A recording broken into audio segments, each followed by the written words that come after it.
warahmatullahi wabarakatuh. Selamat siang Bapak Ibu yang ada di sini, hadir di sini dan juga secara online. Dari konsep dasar penilaian kompetensi yang akan saya sampaikan mungkin sudah banyak yang sudah mengetahui ya, sudah familiar. Namun kita mengambil filosofi mengayuh sepeda. Semakin dikayu, semakin mahir, semakin diulang, semakin paham gitu ya, dan kita akan dengan mudah sampai ke tujuan ya. Karenanya mungkin yang biasa ini tetap saya ulang gitu ya, saya sampaikan kembali terkait konsep dasar penilaian kompetensi gitu ya. Mungkin bisa langsung dipaparkan. Yang akan saya sampaikan adalah terkait konsep dasar penilaian kompetensi, tentang apa itu kompetensi, kemudian standar kompetensi yang mungkin ada dari beberapa ibu-ibu atau bapak-bapak atau bapak ibu sekalian yang ada di sini maupun online masih belum memahami betul terkait hal itu. Diawali dengan pengertian tentang apa sih penilaian kompetensi gitu ya. Penilaian kompetensi ini sebetulnya definisinya itu banyak sekali, bisa kita ambil dari berbagai sumber, dari beberapa peraturan. Di sini saya sampaikan di dalam peraturan BKN disebutkan bahwa penilaian kompetensi manajerial dan sosial kultural yang selanjutnya disebut penilaian kompetensi adalah suatu proses membandingkan kompetensi yang dimiliki pegawai negeri sipil dengan kompetensi jabatan yang dipersyaratkan dengan menggunakan metode assessment center atau metode penilaian lainnya. Di dalam Permen PAN RB nomor 20 tahun 2025 juga disampaikan bahwa uji kompetensi atau istilah lain di penilaian kompetensi itu banyak yang mengatakan uji kompetensi ya.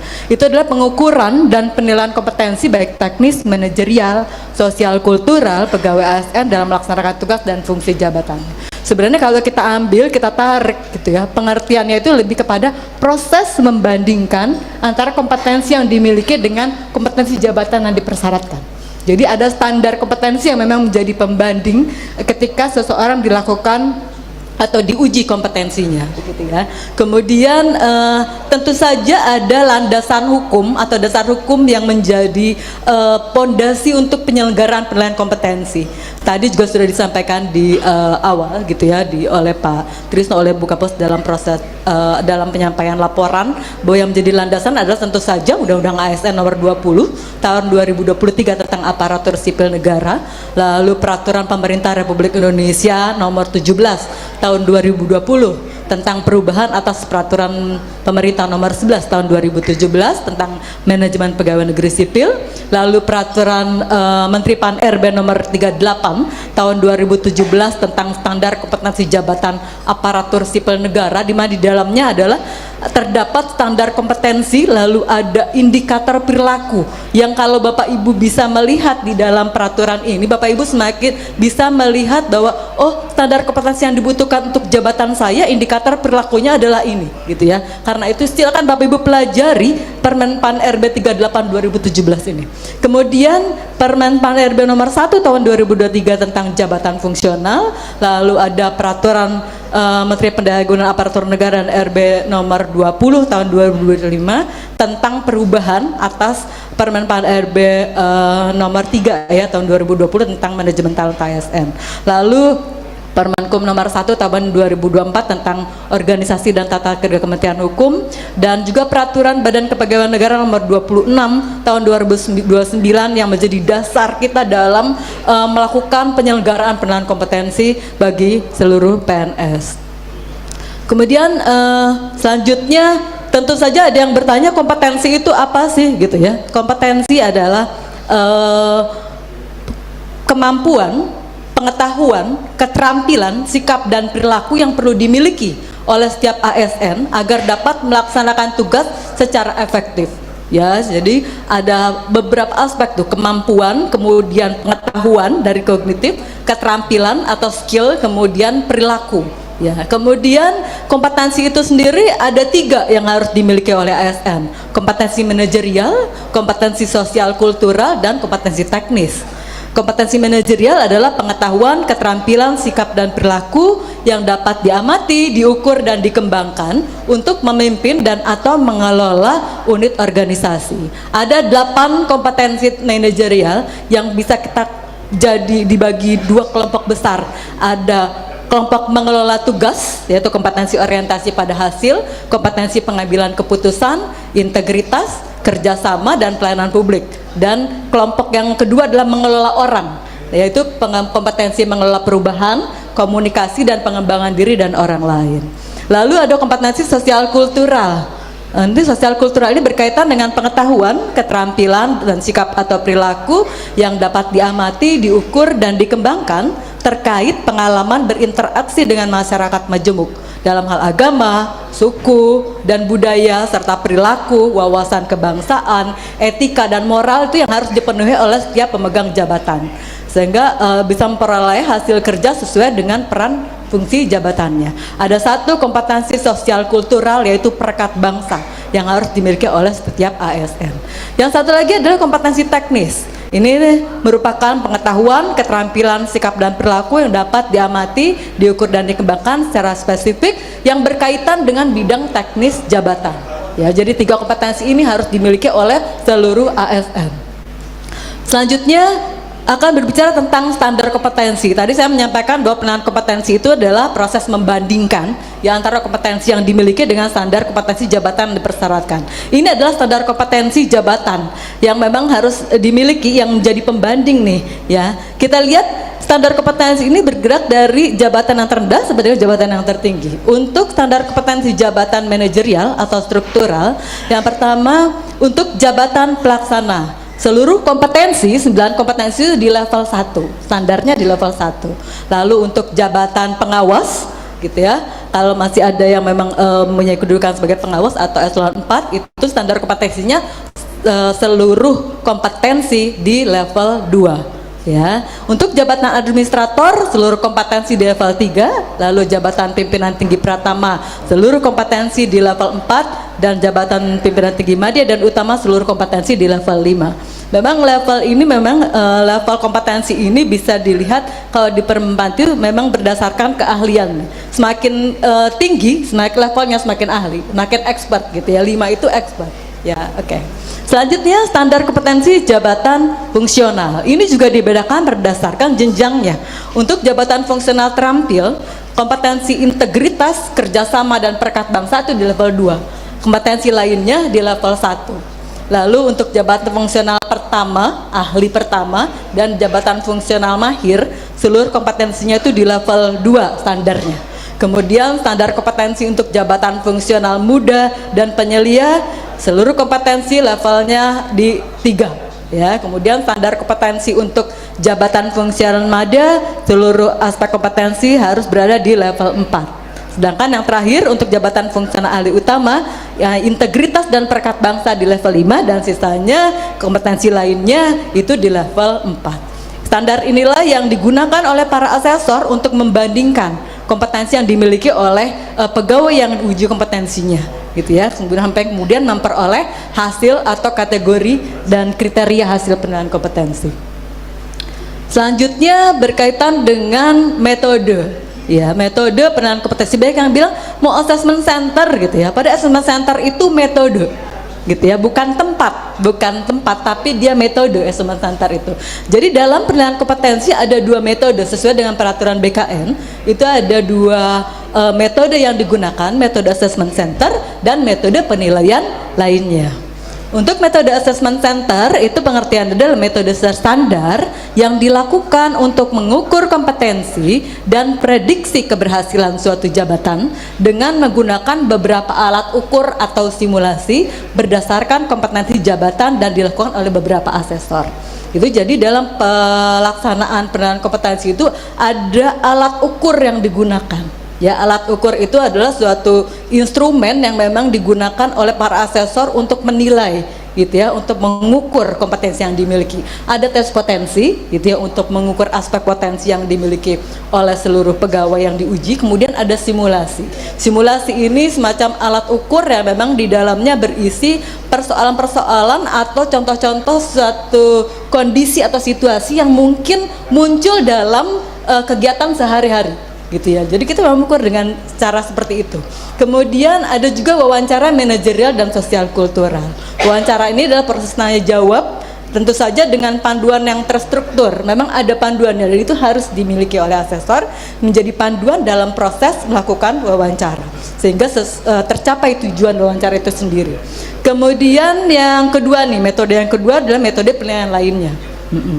Metode penilaian lainnya tentu saja selain metode assessment center ya, yang juga digunakan dalam penilaian kompetensi ASN. Alat ukur yang digunakan ini biasanya tetap memperhatikan kaidah-kaidah penilaian kompetensi gitu, jadi tetap mengukur apa yang akan diukur begitu ya.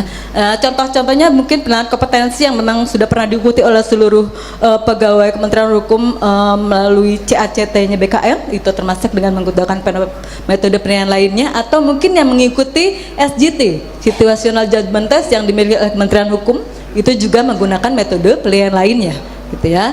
Kemudian selanjutnya saya akan menyampaikan juga terkait, mungkin ada yang bertanya metode assessment center itu kan ada 3 nih, metode sederhana apa sih gitu ya, ada metode sederhana, ada metode sedang, ada metode kompleks, terus apa sih bedanya gitu metode sederhana, sedang, dan kompleks ini gitu ya. Kadang-kadang itu muncul dalam pertanyaan ketika melakukan penilaian kompetensi, saya ini ada di metode apa sih gitu ya. Maka di sini saya akan memberikan penjelasan. Metode sederhana itu asesinya adalah pelaksana, pengawas, JF ahli pertama, JF ahli muda, JF terampil, JF mahir, dan JF penyelia. Ya, metode sederhana ini menggunakan alat ukur paling kurang wawancara kompetensi, tingkat sederhana, kemudian tes potensi atau tes psikologi, dan atau ditambah dengan paling kurang 1 simulasi tingkat sederhana. Jadi memang simulasi yang dibuat juga kita buat berdasarkan metode yang digunakan ya. Semakin tinggi tentu saja simulasi yang digunakan semakin kompleks ya, di dalamnya semakin kompleks. Kemudian yang kedua terkait metode sedang. Metode sedang ini bagi asesi dengan jabatan administrator, jabatan fungsional madya, lalu jabatan pimpinan tinggi pratama. Tadi menggunakan sama alat ukur wawancara kompetensi tingkat sedang, lalu tes psikologi atau tes potensi, ditambah paling kurang 2 simulasi tingkat sedang. Dan kemudian metode kompleks ini untuk JPT madya dan utama pada instansi pusat, JF ahli utama dengan menggunakan, yang membedakannya adalah hanya pada paling kurang 3 simulasi tingkat kompleks. Jadi di simulasi inilah yang membedakan antara metode yang satu dengan metode lainnya, serta tingkatannya ini gitu ya, tingkat persoalan yang dimunculkan ini disesuaikan dengan metode yang digunakan. Selanjutnya berkaitan dengan tujuan. Di dalam peraturan BKN nomor 26 tahun 2009 itu ada 2 tujuan, pengisian jabatan dan pemetaan jabatan. Kalau pengisian jabatan bisa melalui promosi, kenaikan jenjang, mutasi, lalu perpindahan jabatan, itu masuknya pengisian jabatan menggunakan standar kompetensi jabatan yang akan dituju ya. Sedangkan kalau pemetaan menggunakan standar kompetensi jabatan saat ini ya, saat diuji gitu ya. Kemudian selanjutnya setelah tujuan saya mencoba menyampaikan juga terkait apa sih manfaatnya ya, kalau penilaian kompetensi ini manfaatnya apa? Ada berdasarkan peraturan BKN nomor 26 tahun 2019 itu ada 4. Pengembangan karir untuk pengisian dalam jabatan, kemudian untuk pengembangan kompetensi pegawai dan manajemen talenta. Nanti untuk manajemen talenta Andik ahlinya nih yang akan menyampaikan. Kemudian selanjutnya kategori. Nah, tadi setelah dibandingkan antara kompetensi yang dimiliki dengan standar kompetensi jabatan yang dipersyaratkan, maka akan muncul kategori hasil ya. Ada perbedaan tujuan pemetaan dengan tujuan pengisian jabatan serta bunyi kategorinya. Ini yang harus dipahami oleh Bapak Ibu sekalian, terutama yang kemarin bertanya-tanya apa bedanya sih kurang optimal memenuhi syarat, itu apa bedanya gitu. Di sini letak perbedaannya. Jadi kategori ini diperoleh itu berdasarkan kesesuaian pekerjaan dengan kompetensi seseorang atau job person match melalui perbandingan antara capaian kompetensi asesi dengan level kompetensi standar kompetensi jabatan.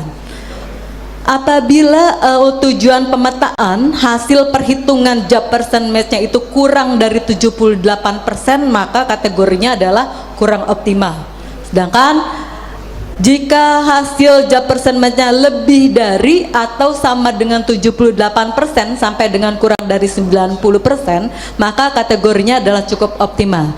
Dan yang terakhir, mereka yang optimal apabila job person match-nya lebih dari 90%. Dan selanjutnya untuk tujuan pengisian jabatan, ada perbedaan. Tujuan pengisian jabatan bunyi kategorinya adalah kurang memenuhi syarat apabila job percentage-nya kurang dari 68%, lalu masih memenuhi syarat bila job percentage-nya lebih dari atau sama dengan 68% sampai dengan kurang dari 80%. Dan yang terakhir, seseorang memperoleh kategori hasil penilaian kompetensi memenuhi syarat apabila job percentage-nya lebih dari 80%. Ini adalah kategori hasilnya. Jadi semoga Bapak Ibu semakin memahami apa perbedaannya antara optimal gak optimal, memenuhi syarat gak memenuhi syarat. Inilah dilihat dari perbandingan dan terutama pada tujuannya untuk apa gitu ya. Dan kemudian juga tentu saja dengan pembandingnya ya. Tadi kalau pengemetaan itu dengan standar kompetensi jabatan saat ini, kalau pengisian jabatan dengan standar kompetensi jabatan di atasnya. Selanjutnya, tadi disampaikan bahwa dalam proses penilaian kompetensi itu instrumen atau simulasi atau alat ukur yang digunakan adalah salah satunya terkait dengan tes psikologi atau tes potensi. Maka saya berikan penjelasan sedikit terkait penilaian potensi. Yaitu penilaian potensi ini suatu proses penilaian dan pengukuran yang dilakukan untuk memperoleh gambaran aspek potensi yang dimiliki seorang. Jadi potensi sendiri adalah kapasitas dasar berupa kekuatan, kesanggupan, kemampuan atau daya yang ada dalam diri seorang yang tampak atau belum terlihat gitu, yang sudah digunakan atau belum dimanfaatkan gitu. Dengan kata lain bisa jadi masih tersimpan nih kalau potensi, bisa jadi masih tersimpan, bisa jadi sudah dikembangkan, bisa jadi belum dikembangkan jadi kecakapan atau keterampilan aktif yang menghasilkan karya atau kinerja. Itu adalah potensi ya. Nanti dilihat tuh potensinya, dan ada 8 aspek potensi yang harus dimiliki oleh setiap ASN. Ini ada di dalam Permen Pan RB tentang manajemen talenta. Barangkali sekarang sudah jadi nomor 20 ya Pak Andik ya. Iya, yang terbaru nomor 20 tahun 2025. Meski isinya tetap sama bahwa ada kemampuan potensi yang harus dimiliki ASN ini ada 8. Itu kemampuan intelektual, kemampuan menyelesaikan permasalahan, kemampuan berpikir kritis dan strategis, kemudian kemampuan interpersonal, lalu kesadaran diri atau self awareness, kecerdasan emosional, kemudian dilihat juga kemampuan belajar cepat dan mengembangkan diri atau growth mindsetnya, dan yang terakhir motivasi dan komitmen. Inilah aspek-aspek potensi yang harus dimiliki oleh setiap ASN yang kemudian diukur melalui satu tes, yaitu tes potensi. Selanjutnya, dalam penyelenggaraan penilaian kompetensi, prosesnya itu di akhir adalah ada proses evaluasi. Ya, evaluasi ini menjadi sangat penting karena kita bisa mengetahui gitu, dalam proses ini kita bisa mengetahui apa yang harus diperbaiki, apa yang sudah dilakukan. Jadi dalam rangka meningkatkan pelayanan dan menjaga mutu biasanya dalam standar pelaksanaan penilaian kompetensi, maka Puspankom BPSDM Hukum sudah menyusun instrumen evaluasi dalam bentuk kuesioner, namanya si Eva gitu ya. Si Eva Kemenkum ya, sekarang Kemenkum. Nah, itu digunakan untuk mengevaluasi. Ada pertanyaan-pertanyaan melalui survei evaluasi yang menjadi masukan kepada kita semua terkait aspek persyaratan, mekanismenya bagaimana, kemudian waktu, instrumen, kompetensi asesornya seperti apa, lalu pelayanan yang diberikan bagaimana, dan sarana prasarana yang disediakan seperti apa. Itu menjadi masukan yang berarti sekali buat Puspankom karena kita bisa terus memperbaiki untuk menyempurnakan apa yang selama ini sudah dilakukan gitu ya. Itu adalah proses akhir di evaluasi ini. Kemudian selanjutnya, setelah dilakukan evaluasi dalam setiap penilaian kompetensi, di akhir setelah laporan selesai dibuat, disampaikan kepada masing-masing asesi. Jadi laporan penilaian kompetensi ini baiknya diketahui oleh asesi atau pegawai yang mengikuti penilaian kompetensi, karena itu menjadi umpan balik bagi dia. Dan ada proses yang dilakukan oleh Puspankom, yaitu terkait feedback. Ya, umpan balik ini sangat bermanfaat, dan itu berdasarkan hasil evaluasi terhadap mereka mengikuti feedback, maka mereka merasa oh ini bagus banget buat saya jadi tahu banget nih kompetensi yang saya miliki seperti apa, lalu apa yang harus saya kembangkan begitu ya. Melalui proses feedback atau umpan balik inilah peserta dapat mengetahui apa yang harus dikembangkan, apa kelebihan yang dimiliki begitu ya. Umpan balik sendiri sebenarnya punya pengertian kegiatan penyampaian hasil kompetensi baik langsung maupun tidak langsung. Jadi ada masukan juga dalam proses evaluasinya ini. Masukannya tentu saja berupa masukan yang konstruktif ya bagi pengembangan asesi, di mana asesi berdasarkan hasil penilaian kompetensinya itu bisa mengetahui apa yang dimiliki, kelebihan, kekurangan, tahu apa yang harus dilakukan dengan kelemahan yang dimiliki, begitu ya. Kemudian umpan balik ini juga bisa disampaikan dalam beberapa bentuk mekanismenya. Yang pertama, penyampaian feedback kepada instansi pengguna, ini bisa disampaikan kepada pihak manajemen biasanya ya, para pimpinya, begitu para atasan langsungnya diberikan penjelasan bagaimana peta kompetensi pegawai, kemudian bisa dilakukan juga sebetulnya secara lisan maupun secara online bisa gitu ya. Yang penting bisa memberikan masukan yang bersifat konstruktif kepada instansi pembina. Ya, kemudian pelaksanaan feedback ini biasanya tidak butuh waktu lama. Ini biasanya dilakukan misalnya dalam proses penyelenggaraan feedback itu pegawai yang berada di bawah pejabat tersebut sangat banyak, maka bisa kita gabungkan, disampaikan langsung kepada atasannya gitu ya. Kadang yang ideal adalah pada saat feedback itu asesi didampingi atasan langsungnya begitu ya. Tapi ketika satu atasan membawahi begitu banyak asesi, maka dapat dilakukan hal yang seperti ini dalam bentuk rekapitulasi keseluruhan, disampaikan gambaran dan peta kompetensi pegawai yang ada di bawahnya. Kemudian bisa juga penyampaian feedback secara satu persatu ya kepada asesi. Tadi sudah saya sampaikan bisa didampingi oleh atasan. Itu sangat baik sekali, atasan langsung mengetahui atau pejabat yang pengelola atau pembina kepegawaiannya langsung mengetahui sehingga tahu apa yang harus dilakukan. Karena ada proses tindak lanjut dari setelah feedback ini. Iya, tindak lanjut pemanfaatan hasil di slide yang berikutnya. Ini merupakan cara memanfaatkan hasil penilaian kompetensi oleh pihak-pihak terkait dalam rangka pengisian dalam jabatan, pengembangan karir, pengembangan kompetensi pegawai atau manajemen talenta.